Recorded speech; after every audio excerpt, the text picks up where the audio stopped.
This is every German aircraft of World War II. Fighters, bombers, transports, Recon planes, gliders, even helicopters. Over 80 machines, some legendary, some terrifying, some completely insane. First up, fighters and interceptors. Messerschmitt Bf 109. This legendary fighter was the backbone of the German air war. It evolved constantly throughout the conflict. Pilots flew it on every major front from 1939 until 1945. Focke-Wulf FOW 190, known by Allied pilots as the Butcher Bird. This fighter was robust and highly potent. It was arguably the best radial-engined fighter of the war. It offered a crucial performance alternative to the liquid-cooled Messerschmitt. Focke-Wulf TAR 152, Kurt Tank's late-war masterpiece. It was designed specifically for high-altitude interception. While incredibly fast and sleek, only a handful ever reached operational units before the war ended. Messerschmitt Bf 110. This was the famous Zerstörer, meaning destroyer. It was formidable in the early campaigns but struggled badly in the Battle of Britain. Later, it excelled as a dedicated night fighter, Messerschmitt Me 210, a truly troubled design intended to replace the Bf 110. It suffered severe aerodynamic instability. Production was halted and the airframe was completely reworked into the successful 410. And now, Messerschmitt Me 410, known as the Hornisse or Hornet. This twin-engine machine solved the stability issues of its predecessor. It served effectively as a reconnaissance platform and a heavy fighter. Heinkel He-51, an older biplane fighter. It saw service in the Spanish Civil War. By the time World War II began, it was relegated almost entirely to advanced training roles. Messerschmitt Me 262, the Schwalbe or Swallow. This was the world's first operational turbojet fighter. Its speed made it nearly invulnerable to Allied piston-engine planes. It represented a true revolution in aviation. Heinkel He-162, the extremely desperate Volksjäger program. This jet was designed to be built quickly and cheaply out of non-strategic materials. It was often flown by inexperienced young pilots. And now, Messerschmitt Me 163, the infamous Comet. It was the only rocket-powered fighter aircraft ever to see operational service. Its speed was incredible, but handling the volatile fuel was often more dangerous than combat.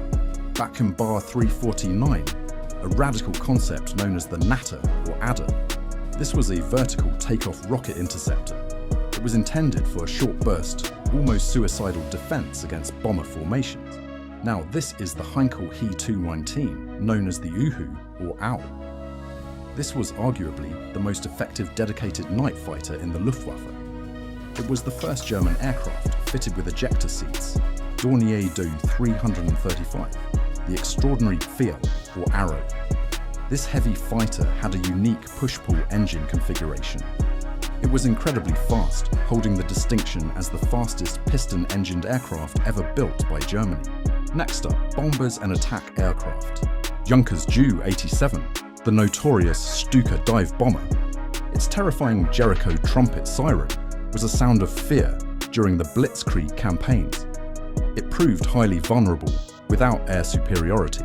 Junkers Ju-88A, the primary bomber version of the most versatile aircraft in German service. It was fast and adaptable, used for level bombing, dive bombing, and torpedo attack. Junkers Ju-188, known as the RAE version. This was an intermediate development based on the Junkers 88. It featured a new glass nose design and higher performance engines. Junkers Ju-86, an earlier generation bomber that saw limited use in the 1930s and early World War II. It was famously adapted into a specialized high-altitude reconnaissance aircraft, Dornier Do 17, the famous flying pencil. This medium bomber relied on its speed for survival in the early war. Its narrow fuselage gave it a distinct silhouette, Dornier Do 215. This was a development of the Dornier 17. It was initially planned for export but was absorbed into the Luftwaffe for crucial reconnaissance tasks. Now this is the Dornier Do 217, a powerful, larger bomber design that saw extensive use in the bomber, night fighter, and anti-shipping roles. It was known for its robustness and heavy payload. Heinkel He 111, one of the iconic shapes of the early German Air Force, recognizable by its distinctive glazed greenhouse nose. It served reliably throughout the war as a transport and V-1 launcher. Heinkel He 177, the massive Grafe or Griffin. This heavy bomber was plagued by severe engine reliability issues and notorious fires. Despite the troubles, it was the only true long-range German heavy bomber to see service. Next, a Rado R234, known as the Blitz or Lightning. This was the world's first jet-powered bomber and reconnaissance aircraft. It was so fast that intercepting it was virtually impossible. Henschel HS-1223, this rugged biplane dive bomber, was considered obsolete in 1939. Yet, its incredible toughness and maneuverability ensured it served as an effective close support aircraft until 1944. Then, Henschel HS-129, the dedicated tank buster, nicknamed the Bradder can opener. This twin-engined aircraft was heavily armoured and often carried a massive 30 or 75mm cannon. Up next, Focke-Wulf FW-190F. This version was optimised specifically for the Schlachtflieger, or ground attack role. It was heavily armoured to shrug off flak and carry substantial bomb loads. Focke-Wulf FW-190G, a long-range Focke-Wulf fighter-bomber variant. It was stripped of some heavy fighter weapons to maximise fuel capacity for deep penetration missions. Focke-Wulf FW-200, known by Winston Churchill as the Scourge of the Atlantic. This long-range patrol bomber hunted Allied convoys and directed U-boats to their targets. Heinkel He 115, a very reliable twin-engine seaplane. It operated extensively in coastal areas, performing mine-laying, torpedo attacks, and long-range reconnaissance missions. Continuing with transport and utility aircraft. Junkers U-52, the legendary Tante Ju, or Auntie Junkers. This tri-motor transport was the tireless workhorse of the Luftwaffe. It was essential in every theatre from Crete to Stalingrad. Junkers Ju-290, a powerful, very long-range, 4-engine transport and maritime reconnaissance aircraft. It was developed directly from the 90 bomber concept. Junkers Ju-160, a single-engine fast passenger aircraft from the 1930s. It saw minor service early in the war, mainly for high-speed liaison and staff transport. Messerschmitt Me 323, the truly immense Gigant or Giant. This 6-engine transport was capable of carrying enormous loads, including light tanks and thousands of pounds of supplies. It was extremely vulnerable to fighter attack. A Rado R232, known as the Tausendfüßler or Millipede. This modern transport featured an innovative multi-wheel landing gear. This allowed it to operate from very rough, unprepared airstrips. Junkers Ju-90, a large 4-engine passenger airliner converted for military transport. It was a precursor to the Junkers 290 maritime patrol aircraft. Siebel C-204, a popular light transport and multi-engine crew train. It was used extensively for high-speed liaison duties across occupied Europe. Up next, Messerschmitt Bf 108, known as the Typhoon. This elegant low-wing monoplane was used primarily for fast communication and liaison. It was the design basis for the later 109 fighter. Next, Wiesler V-156, the famous Storch, or Stork. This remarkable aircraft possessed exceptional short takeoff and landing capabilities. It could virtually hover and land almost anywhere, making it invaluable for command liaison. The next one, Siebel F-104, a modern twin-engine communications and liaison aircraft. It was generally used for transporting high-ranking staff officers quickly between headquarters. Junkers W-34, a rugged, successful single-engine utility transport. It was primarily used for training roles and carrying small priority cargo loads. The next one, Junkers W-33, an influential single-engine transport aircraft from the pre-World War II era. It was used mostly for training pilots who would later fly the larger Junkers transports. Heinkel He 46, an older parasol wing reconnaissance biplane. It was largely retired by 1940 but saw initial scouting service during the Polish campaign.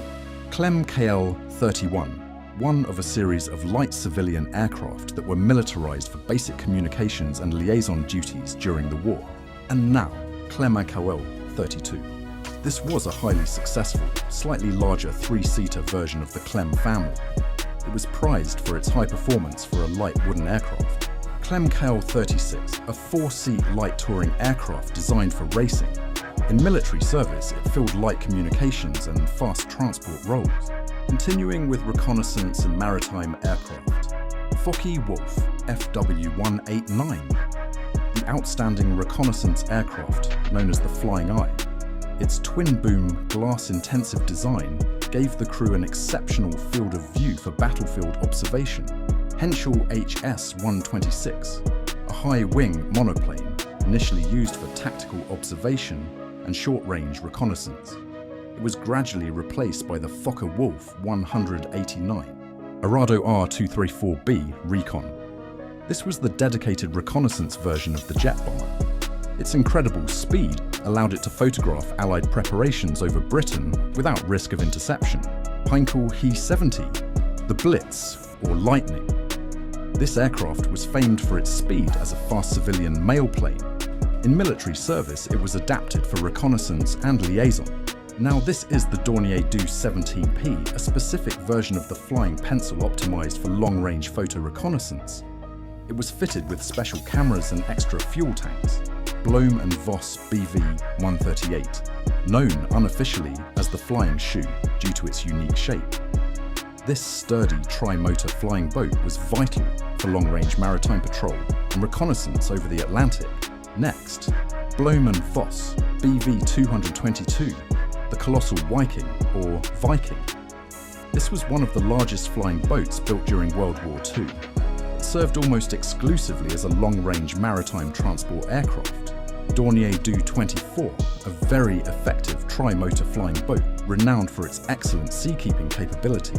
It was used primarily for search and rescue operations. The next one, Dornier Do-18, a sturdy flying boat design. It was one of the first aircraft employed for reconnaissance patrols over the North Sea and the Atlantic at the start of the war. Now, this is the Dornier Do-26, a handsome four-engine flying boat with a highly advanced retractable auxiliary flotation gear. It was used sparingly for long-range transport and reconnaissance. Heinkel He-59, this large twin-float biplane was initially used for reconnaissance. It gained notoriety when disguised as an air-sea rescue aircraft for intelligence gathering. Heinkel He-60, an aging biplane seaplane utilized for shipboard reconnaissance, launched via catapult. It was largely replaced by the superior Arado 196. Arado R196, this was the standard catapult-launched seaplane aboard major German warships. It was extremely effective, successfully engaging and destroying several Allied submarines and patrol vessels. Heinkel He-114, an obsolescent biplane floatplane that served briefly as a coastal reconnaissance aircraft. It was rapidly phased out as better monoplanes became available. Continuing with gliders, DFS-230, the assault glider famous for the raid on the Belgian fortress of Eben-Emael. It was a crucial silent transport method for airborne forces in the early war. Gotha Go 242, a large twin-boom troop and cargo glider. It was heavily used for supply missions, particularly on the Eastern Front before powered transports were more available. Messerschmitt Me 321. This was the largest glider of the war, designed to carry heavy equipment or 200 soldiers. Its immense size required the use of multiple tow aircraft, leading to the development of the 111Z. Next up, trainers. Focke-Wulf 131, the famous Jungmann or young man. This primary trainer biplane was exceptionally responsive and helped establish the superb standards of early Luftwaffe pilot training. Focke-Wulf 133, the incredible Jungmeister or young master. This advanced aerobatic trainer was legendary for its agility. It refined the skills of the Luftwaffe's most talented fighter pilots. And now, Heinkel He-72, known as the Cadet. This biplane was one of the essential primary trainers of the new German Air Force in the 1930s. Clem Cal 35, a widely used basic and advanced trainer in the 1930s and early World War II. Its forgiving handling made it ideal for student pilots. A Radoar 96, a single-engine advanced monoplane trainer. It was used to introduce student pilots to the handling characteristics of modern operational aircraft. Focke-Wulf FV-144, known as the Stieglitz or Goldfinch. This was a hugely successful and popular primary biplane trainer. Many future Luftwaffe aces learned their trade in this aircraft. Now this is the Focke-Wulf FW-56, known as the Störser. This was a single-seat parasol wing monoplane. It served mainly as a transition trainer for pilots moving into fighter aircraft. The next one, Berkebu 181, known as the Best Man or Best Man.